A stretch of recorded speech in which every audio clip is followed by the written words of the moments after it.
ভারতে যখনই কোনো প্রতিবাদ হয় তখন একটি শব্দ বারবার সামনে আসে, আন্দোলনজীবী। এই শব্দটি খোদ প্রধানমন্ত্রী সংসদে ব্যবহার করেছিলেন। आंदोलनजीवी पैदा कर।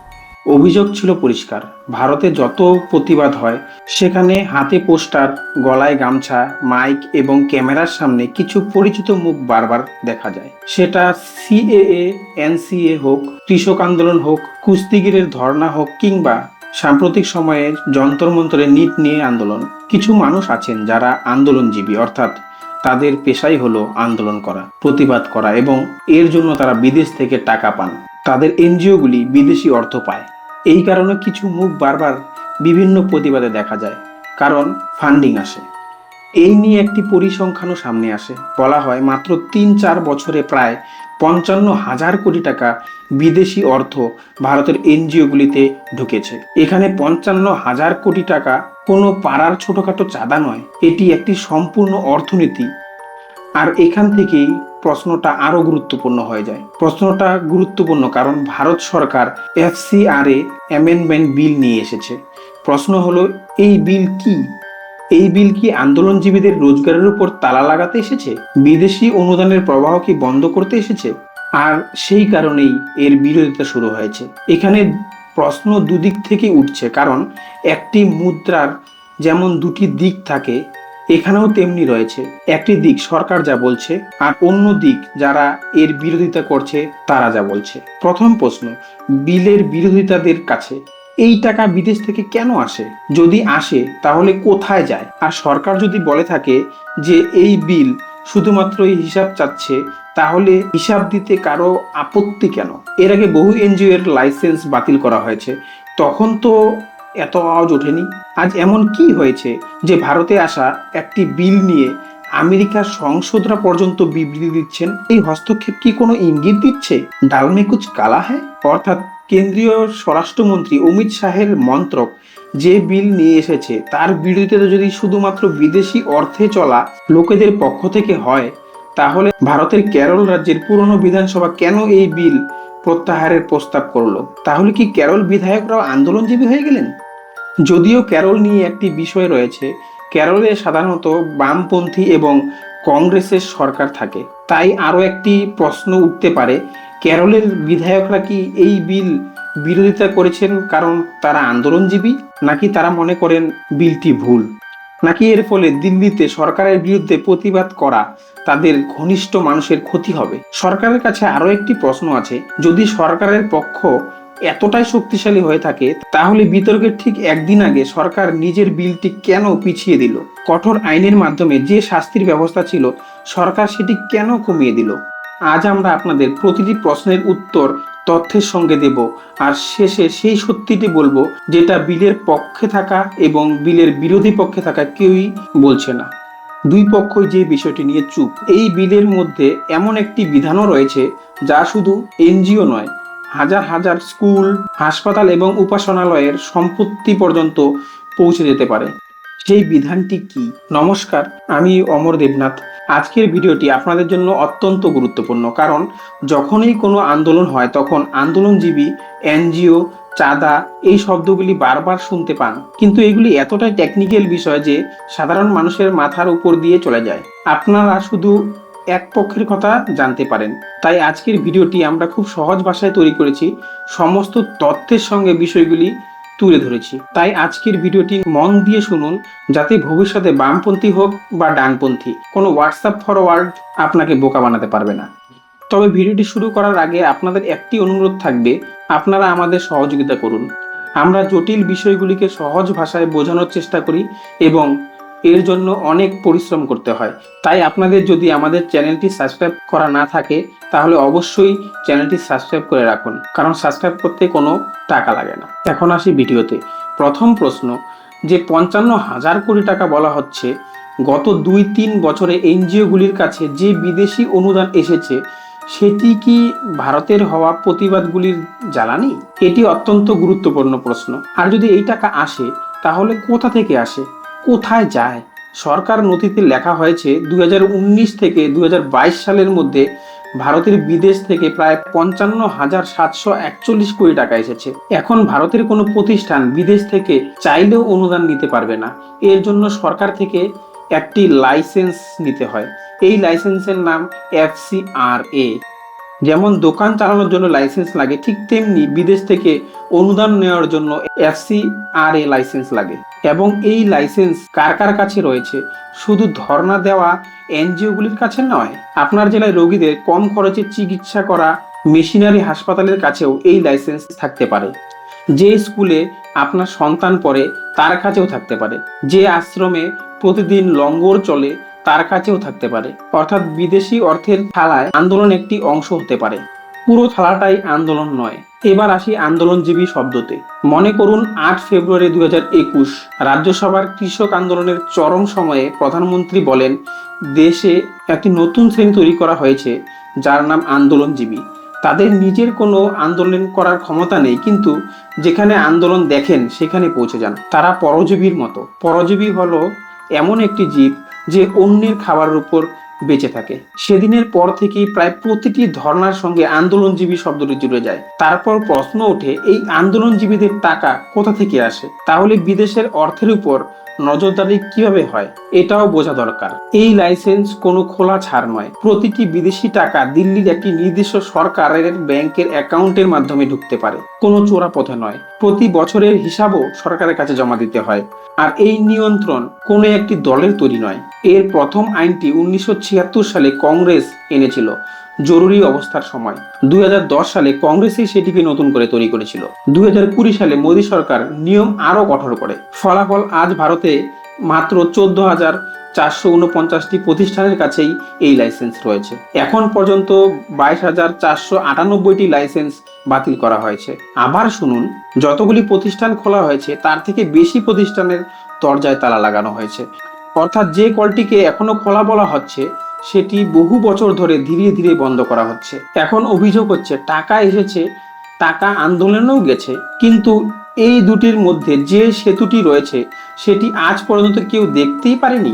কোন প্রতিষ্ঠান কোন আন্দোলনে কত টাকা খরচ করেছে এমন কোনো সরকারি হিসাব এখনো সামনে আসেনি। তাই যতক্ষণ না এমন প্রমাণ আসে ততক্ষণ এটি অভিযোগ, প্রমাণ নয়। কিন্তু এখন বড় প্রশ্ন, যখন সরকার আগেই এই প্রবাহের উপর নিয়ন্ত্রণ শক্ত করেছে, বহু এনজিওর লাইসেন্স বাতিল করা হয়েছে, তখন নতুন আইনের প্রয়োজন কেন?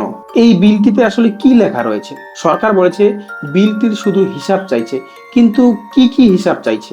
পুরনো আইন ছিল টাকা আসার সময় নজরদারি করার জন্য। নতুন বিলটি মূলত টাকা খরচ হওয়ার পরের বিষয় নিয়ে। আর এখানেই FCA বিলের আসল গল্প। 26শে মার্চ 2026 অমিত শাহের নেতৃত্বাধীন স্বরাষ্ট্র মন্ত্রক লোকসভায় বিলটি পেশ করে। সরকার বলেছিল বিদেশি অনুদানের হিসাব একবারে স্বচ্ছ হওয়া দরকার। দেশের বিরুদ্ধে যে যাবে তাকে ছাড় দেওয়া হবে না। বিল পেশ হওয়ার সঙ্গে সঙ্গেই বিরোধিতাও শুরু হয়। বিরোধিতার অভিযোগ, এই বিল প্রতিষ্ঠানগুলির সম্পত্তির ওপর সরকারকে অনেক বেশি ক্ষমতা দিচ্ছে। এবার এই বিলের 4টি গুরুত্বপূর্ণ পরিবর্তন রয়েছে। প্রথম এবং সবচেয়ে বড় পরিবর্তন, সরকার একটি নতুন বিভাগ তৈরি করেছেন, নাম ডিজিগনেটেড অথরিটি। এর কাজ কি? যে প্রতিষ্ঠানের FCA লাইসেন্স বাতিল হবে, বিদেশি অর্থ দিয়ে তৈরি তার সম্পত্তি ওই কর্তৃপক্ষের অধীনে চলে যাবে। এই নামটি মনে রাখুন, কারণ এর গল্প সামনে রয়েছে। এটাই এই বিলের সবচেয়ে গুরুত্বপূর্ণ অংশ। দ্বিতীয় পরিবর্তন, কিছু অপরাধের ক্ষেত্রে জেলের সাজা 5 বছর থেকে কমিয়ে 1 বছর করা হচ্ছে। এখানেই প্রশ্ন ওঠে, সরকার যদি আইন কঠোর করতে চায় তাহলে শাস্তি কমছে কেন? সরকার বলেছে আইনের কাঠামোকে আরো কার্যকর করা হচ্ছে, কিন্তু প্রশ্ন থেকেই যায়, শাস্তি কমানো হলো কেন? যদি কেউ বিদেশি অনুদানের অপব্যবহার করে থাকে তাহলে শাস্তি তো আরো বড় হওয়া উচিত। তৃতীয় পরিবর্তন, ছোট প্রতিষ্ঠানগুলির ওপর প্রভাব পড়তে পারে। যে প্রতিষ্ঠান 2 বছরে 10 লাখ টাকার কম বিদেশি অনুদান পেয়েছে তাদের লাইসেন্স নবীকরণ কঠিন হতে পারে। অর্থাৎ গ্রামের বা ছোট শহরের এমন কোনো প্রতিষ্ঠান যারা কোনো NRI আত্মীয়দের কাছ থেকে বছরে 2-4 লক্ষ টাকা পেত, তারাও সমস্যায় পড়তে পারে। বড় মাছ ধরার জন্য জাল ফেলা হয়েছিল, কিন্তু ছোট মাছও আটকা যেতে পারে। এখান থেকেই বোঝা যায় সমস্যা শুধু হিসাব দেওয়া নিয়ে নয়, সমস্যা হলো হিসাবের অজুহাতে সরকারের হাত কত দূর পর্যন্ত পৌঁছাবে। চতুর্থ পরিবর্তন, আইনে নয় নিয়মে একটি গুরুত্বপূর্ণ পরিবর্তন এসেছে। 22 জুন 2026 স্বরাষ্ট্র মন্ত্রক নতুন নিয়ম জারি করেছেন। ধর্ম পরিবর্তনের সঙ্গে যুক্ত কাজের ক্ষেত্রে আরো কঠোরতা আনা হয়েছে। সেবা চলবে, স্কুল চলবে, হসপিটালও চলবে, কিন্তু যেখানে ধর্ম পরিবর্তনের সন্দেহ থাকবে সেখানে বিদেশি অর্থের পথ কঠিন হয়ে যেতে পারে। কাগজে কোনো নির্দিষ্ট ধর্মের নাম বলা হয়নি, কিন্তু বাস্তবে এটি প্রথমে কোন দরজায় পৌঁছাবে এটি নিয়ে প্রশ্ন উঠছে। আর সেই দরজা হলো কেরল। কেরল কেন বিরোধিতা করছে? কেরল পুরো রাজ্য হিসাবেই এফসিআরএ বিলের বিরুদ্ধে দাঁড়াচ্ছে। প্রশ্ন হলো কেন? সরকার কি ধর্মান্তরণ আটকাতে যাচ্ছেন, নাকি সরকার এমন কিছু করছে যার কারণে কেরলের বিধায়করা সমস্যায় পড়ছেন? তারাও কি আন্দোলনজীবী হয়ে গেলেন? এটি বুঝতে হলে কেরলের চার্চের ভূমিকা বুঝতে হবে। কারণ কেরল চার্চ শুধু রবিবারের প্রার্থনার জায়গা নয়, সোমবার সেখানে স্কুল, মঙ্গলবার সেখানে হাসপাতাল, বুধবার কলেজ, এভাবেই বহু প্রজন্ম ধরে এই প্রতিষ্ঠানগুলি চলে আসছে। ভারতের কিছু বড় বিদেশি অনুদানপ্রাপ্ত প্রতিষ্ঠান কেরল থেকে আসে, আর কেরলে প্রায় প্রতি 5টি পরিবারের মধ্যে একটি পরিবার খ্রিস্টান সম্প্রদায়ের সঙ্গে যুক্ত এমন দাবি করা হচ্ছে। এখন ধর্ম পরিবর্তনের নিয়ম এবং সম্পত্তি সংক্রান্ত বিষয়ে একসঙ্গে যোগ করুন। বিষয়টি প্রায় কোনো একটি এনজিও এর ফাইলের সঙ্গে সীমাবদ্ধ থাকে না, এটি বাড়ির বিষয় হয়ে গেল। তারপর যা সাধারণত হয় সেটিই হলো, কেরলের বিধানসভা সর্বসম্মতভাবে একটি প্রস্তাব পাশ করলো। বিল এবং নতুন নিয়ম অবলম্বনে প্রত্যাহার করতে হবে। কারণ হিসেবে বলা হয় এটি সংবিধান প্রদত্ত স্বাধীনতার উপর আক্রমণ। মত প্রকাশের স্বাধীনতা, সংগঠন করার স্বাধীনতা, নিজের ধর্ম পালনের স্বাধীনতা। তাহলে কেরল কেন বিরোধিতা করলো? বিলটি কি সত্যিই ভুল, নাকি নিজের মানুষের ক্ষতি হবে বলে বিরোধিতা করছে? সত্যি বলতে গেলে দুটোই আংশিক সত্য হতে পারে। প্রতিষ্ঠানগুলির উদ্যোগ বাস্তব, কারণ স্কুল এবং হাসপাতালও এর আওতায় আসতে পারে। এটি শুধু কাগজের ভয় নয়, অন্যদিকে ভোটের রাজনীতিও বাস্তব।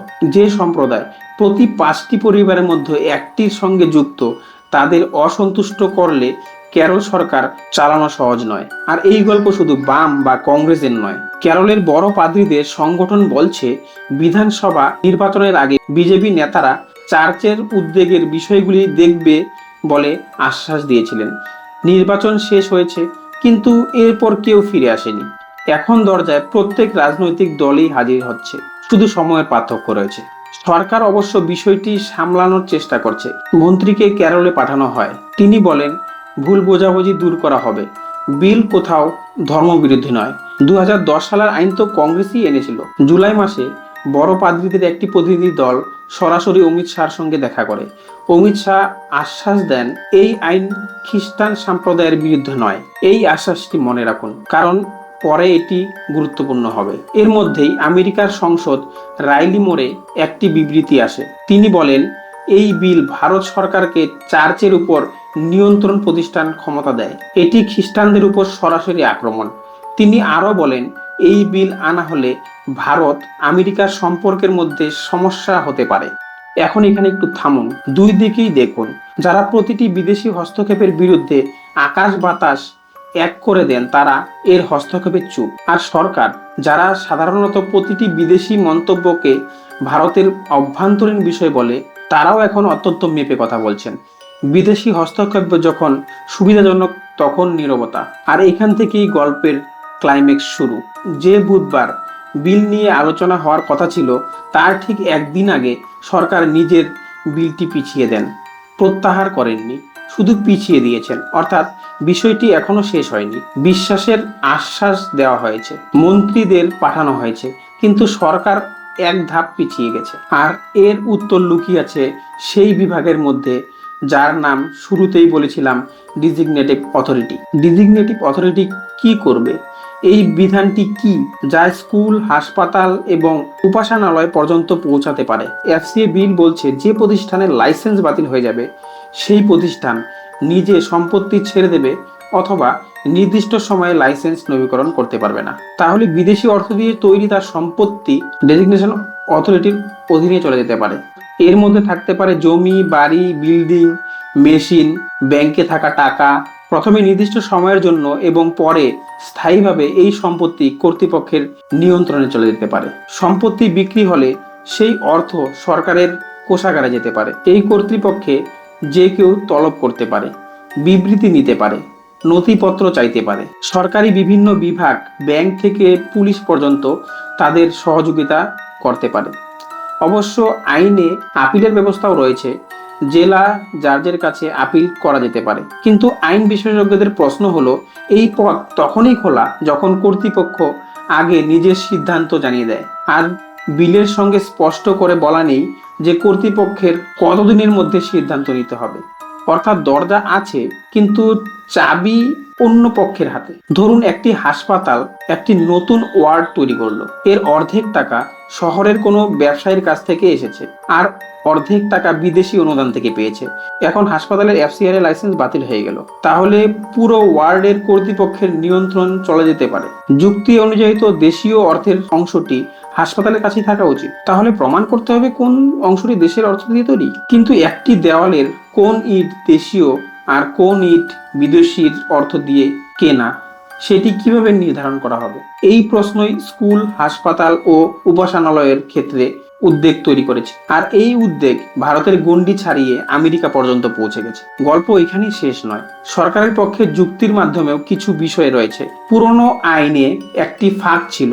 লাইসেন্স বাতিল হওয়ার পর সেই প্রতিষ্ঠানের সম্পত্তি কি হবে সেটি পরিষ্কারভাবে লেখা ছিল না। ফলে হাজার হাজার কোটি টাকার সম্পত্তি বছরের পর বছর অনিশ্চয়তার মাধ্যমে পড়ে রয়েছে। তাই একটি ব্যবস্থা দরকার। এই যুক্তি পুরোপুরি ভুল নয়। সরকার বিশ্বের অন্যতম দেশের উদাহরণ দেয়। আমেরিকাতেও এমন আইন রয়েছে যেখানে বিদেশি শক্তির হয়ে কাজ করা ব্যক্তিদের সরকারি রেজিস্টারের নাম নথিভুক্ত করতে হয়। অস্ট্রেলিয়াতেও 2018 সালে এমন ব্যবস্থা করা হয়েছিল। এটাও সত্য। কিন্তু সরকারের কাছে শেষ প্রশ্ন, এই কঠোরতা কি আন্তর্জাতিক নজরদারি সংস্থা FATF এর নামে করা হচ্ছে? FATF এমন একটি আন্তর্জাতিক সংস্থা যারা সারা পৃথিবীতে সন্ত্রাসবাদের অর্থায়নের উপর নজর রাখে। তারাও বলেছেন ঝুঁকি যেখানে রয়েছে সেখানে লক্ষ্যভিত্তিক ব্যবস্থা নেওয়া উচিত। কিন্তু এই আইন যেন পুরো পাড়ায় তল্লাশি চলছে। পাহারাদার এক কথা বলছে, আইন অন্য কথা বলছে, আর তাই প্রশ্ন অনেক। আরেকটি প্রশ্ন হলো, আগেও তো NGO এর লাইসেন্স বাতিল করা হয়েছে, তাহলে এবার এত বেশি আয়োজন কেন? তারিখগুলি মনে রাখুন। গ্রিন প্রেস এর লাইসেন্স 2015 সালে বাতিল করা হয়েছিল। অক্সফাম ইন্ডিয়া এর লাইসেন্স 2022 সালে বাতিল করা হয়েছিল। আরো অন্যান্য লাইসেন্স 2020 সালে গুটিয়ে নেওয়া হয়েছিল। কিন্তু তখন এমন লম্বা লাইন দেখা যায়নি। এবার উদ্বেগ অনেক বেশি। এই উদ্বেগ কি স্বাধীনতা নিয়ে, নাকি নিজেদের প্রতিষ্ঠান এবং সম্পত্তি নিয়ে? দুটি প্রশ্ন এখন সামনে রয়েছে। এই বিষয়গুলি বোঝা অত্যন্ত গুরুত্বপূর্ণ। এই বিলের প্রভাব শুধু আজ বিদেশি অর্থ নেওয়া প্রতিষ্ঠানগুলির উপর পড়ে না। আইনের বিশেষজ্ঞদের আশঙ্কা, নতুন কাঠামোর আওতায় এমন সম্পত্তিও তদন্তের মাধ্যমে আসতে পারে যার বিষয়টি পুরনো আইনের সামনেও নিষ্পত্তি হয়ে গেছে। অর্থাৎ সহজ ভাষায় বলতে, কোনো প্রতিষ্ঠানের লাইসেন্স যদি আজ থেকে 10 বছর আগেও বাতিল হয়ে থাকে, এখন সেই প্রতিষ্ঠান অনেক আগেই বিদেশি অনুদান নেওয়া বন্ধ করে দিয়ে দেশীয় অনুদানে স্কুল চালায়, তাহলে তার পুরনো বিল্ডিং এই আইনের আওতায় আসতে পারে। এখন নিশ্চয়ই বুঝতে পারছেন আগের তুলনায় এখন বিরোধিতা কেন বেশি। এবার অমিত শাহর কথাটি মনে করুন। অমিত শাহ পাদবীদের বলেছিলেন আইন পিছন থেকে কার্যকর হবে না, কিন্তু বিলের ছাপ্পা কাগজে এই কথাটি কোথাও লেখা নেই। মুখে এক কথা, কাগজ নীরব। আর আদালতে মুখের কথা নয়, কাগজের কথাই গুরুত্বপূর্ণ। যারা আন্দোলনজীবী বলে তকমা দিচ্ছেন তারাও চুপ, কারণ বিষয়টি শুধু আন্দোলনজীবীর মধ্যে সীমাবদ্ধ নয়। সরকারও চুপ, কারণ লিখিতভাবে দিলে সেটি আইনের অংশ হয়ে যেতে পারে। বিলটি পিছিয়ে দেওয়া হয়েছে, কিন্তু বন্ধ করে দেওয়া হয়নি। যে কোনো দিন এটি আবার ফিরে আসতে পারে। সম্ভাব্য 12 তারিখে এই নিয়ে আলোচনা হওয়ার কথা। এরপর পরবর্তী অধিবেশনে আবার সেটি পাশ করার চেষ্টা করা হতে পারে। সরকারের অগ্রাধিকারের তালিকায় এই বিল ইতিমধ্যে চলে এসেছে। সেদিন আপনার মতামতেই আপনার অস্ত্র হবে। আর মতামত তৈরি করার একমাত্র উপায়, আগে যাচাই করুন, তারপর বিশ্বাস করুন। আপনিই বলুন, এই NGO, এই বিদেশি অর্থ, এই দুর্বল জায়গাটি কি সরকারকে এতটা চিন্তায় ফেলেছিল? সরকার কি সেই দুর্বল জায়গায় হাত দিয়েছে, নাকি এই বিলের মাধ্যমে সমস্ত প্রতিবাদীকেই অদৃশ্য করে দেওয়ার চেষ্টা করা হচ্ছে? আপনার কি মত? কেরলের বিরোধিতার যুক্তি কি? ভারতে খ্রিস্টান প্রতিষ্ঠানগুলি কি সত্যি এতটা বিস্তৃত হয়ে গিয়েছিল, নাকি ভারত সরকার তাদের অধিকার কেড়ে নিতে চলছে? FCA নিয়ে এই ভিডিওটিতে আমরা আপনার কাছে অনেক প্রশ্ন রেখেছি। এই বিষয়ে আপনার মতামত কি? কমেন্ট সেকশন আপনার মতামতের অপেক্ষায় রয়েছে। ভিডিওটি ভালো লাগলে ভবিষ্যতে যখন এই বিল নিয়ে আরো আলোচনা শুরু হবে, তখন আমরা বিষয়টি আরো বিস্তারিতভাবে আপনার সামনে তুলে ধরব। এই মুহূর্তে আমরা আপনার সামনে পুরো বিষয়টির মূল গল্পটি সহজ ভাষায় বোঝানোর চেষ্টা করেছি। গল্পটি আপনার কাছে কেমন লাগলো অবশ্যই জানাবেন এবং সাবস্ক্রাইব করে আমাদের সঙ্গে অবশ্যই যুক্ত থাকুন। নমস্কার।